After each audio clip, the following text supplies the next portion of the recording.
এরপরে প্রশ্ন হলো, দেনমোহর পরিশোধ না করলে বিয়ে হয় না, এটা কি সঠিক?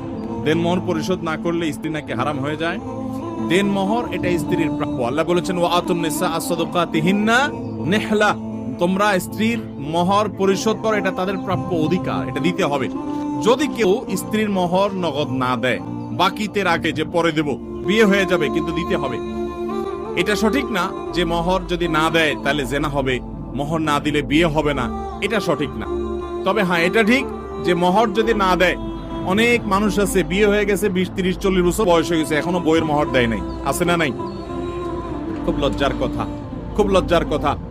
আমাদের মহিলারা তাদের অধিকার সম্পর্কে, শরীয়ত ইসলাম তাদেরকে কত অধিকার দিয়েছে তারা জানে না।